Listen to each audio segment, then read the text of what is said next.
I grew up surfing the California coast, and I've always loved our surf culture and community.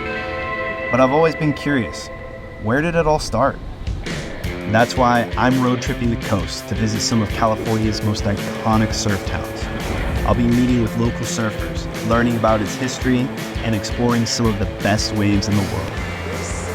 I'm excited to take you along for the ride, to learn more about this amazing sport and its deep roots in California.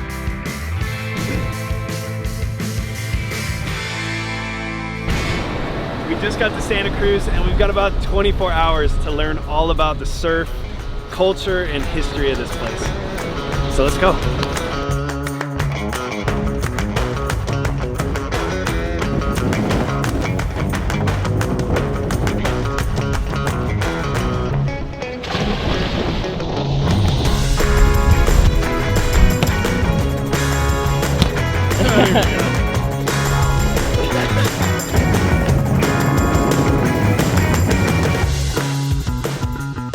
This is the Santa Cruz Surfing Museum here in Santa Cruz. It represents the hardcore surfing history we have, the preserving it, promoting it. We have a lot of artifacts and memorabilia in here. Where did surfing culture start? Like the very beginning in Santa Cruz? In 1885, the first documented surfing was here in Santa Cruz by 3 Hawaiian princes. Actually, they came out here to go to school in San Mateo, a military school. And they came to Santa Cruz and saw the waves and built some surfboards at Grover Mill out of our redwoods. Okay. Paddled down the river to the river mouth and surfed the river mouth. First documented surfing on the whole West Coast, which means it's probably the first time anyone surfed USA, except for Hawaii. But so this is the beginning for This is where it started, right here. And we found their boards in the Bishop Museum. One of the boards was 17 feet long. Oh my God. 6 inches thick, solid redwood, 240 pounds. Oh my God. And these guys don't look like they were that big to be a 240-pound board. Well, you know, it was prestigious to have big boards. And here is the river mouth, and here's kind of a concept. Yeah. Dude, I love that you've actually preserved the history here, because this is just like surfing's ingrained here. It's really cool to see. You know, in Santa Cruz we have such a hardcore surfing culture. It's because of the history, but because of the waves. It's amazing how many good surfers come out of here, and how many there's so many surf spots and so many good waves that you surf every day, you get good. Yeah. So there's a great culture, hardcore. Here we've got, you know, boards that were made in 1885 to the 1920s to the 40s, and going right on to foam boards, from redwood boards to redwood and pine. From the redwood they went to balsa half the weight again. From balsa to foam half the weight again. Kept reducing half the weight. I think I would have been blown away by just, like you said, it's like the setup here. Amazing surfing, but you can watch it from the cliffs right above, and it's just like, it's just like an amphitheater of the coast. Santa Cruz to me is a very special place. I feel so lucky to live here. From the redwoods to the rivers to the ocean, it's amazing. As far as surfing, I don't think there's a better place to surf in the world is here. You can surf damn near every day. Dude, thank you. Honestly, it's contagious. Like, you make me want to go surf right now. So, good. This is really cool. Yeah.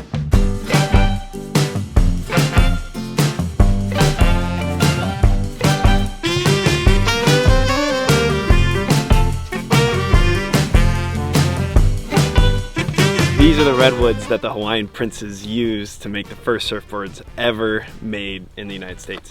What blows my mind is we're just 15 minutes away from the coast, and you're all of a sudden just in the most beautiful nature.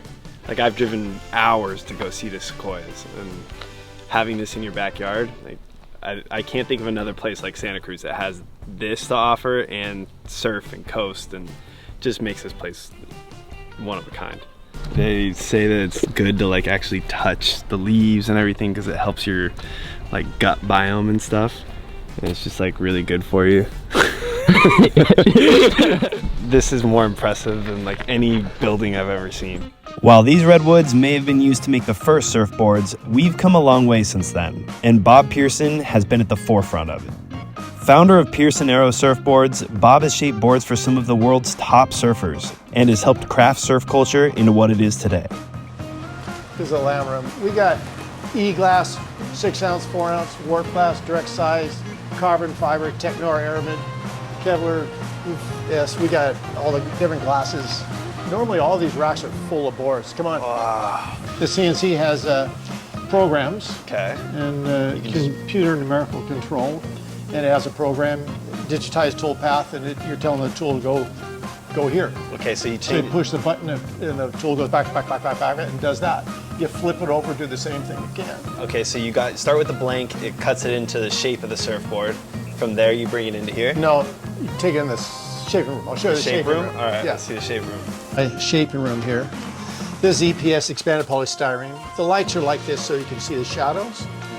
You see the shadows, it helps you shape the board. You see things better. Yeah. So this is still at like that same material as the blank. It's This is EPS, expanded polystyrene. Styrofoam. Okay. Yeah. And then. Pick that up. And then you just, oh wow. So this just went through the CNC machine. Now it's scalloped, so it's gotta go get sanded down. Then you can bring it in, put some spray on it. All right, I had no idea this is how surfboards are made. No idea.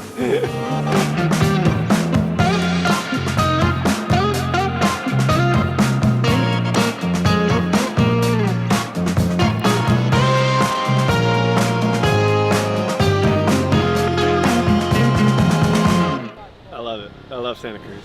I think the biggest takeaway for me was that this place has a real sense of community. Like, it feels like just a place that you know everybody, say hi to everybody, and it's a community built around surfing, which is so cool. You see surf artwork in the hotels and every building, the coffee shops.